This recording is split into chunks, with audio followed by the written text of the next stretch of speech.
Hello అండి. ఇంతకు ముందు వీడియోలో కాలీఫ్లవర్ పకోడా ప్రిపరేషన్ చూపించా కదా! సో, ఇప్పుడు ఫ్రై చేస్తున్నాను. ఇది మనం డీప్ ఫ్రై అయినా చేసుకోవచ్చు, షాలో ఫ్రై అయినా చేసుకోవచ్చు. బట్ నేనైతే షాలో ఫ్రై చేస్తున్నాను.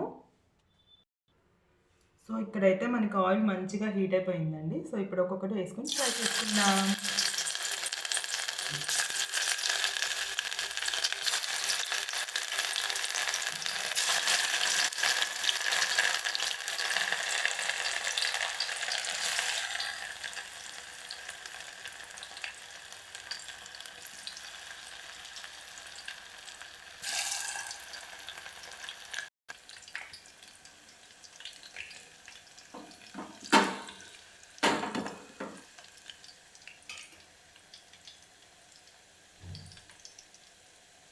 సో, మంచిగా వేగుతున్నాయండి. సిమ్‌లో పెట్టుకొని వేయించుకోండి.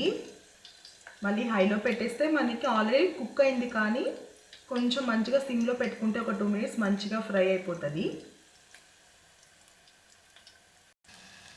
సో, ఇక్కడ చూడండి మనకి మంచిగా ఫ్రై అయిపోయాయి. సో, ఇప్పుడు ఫ్రై అయిపోయినాయి కదా! దీన్ని డిష్ అవుట్ చేసేద్దాం.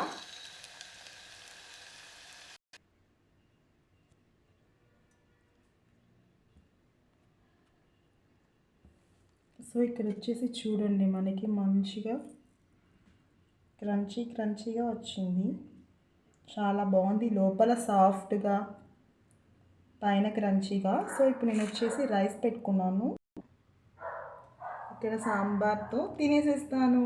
అంతేనండి. ఈ వీడియో నచ్చితే లైక్ చేయండి, షేర్ చేయండి.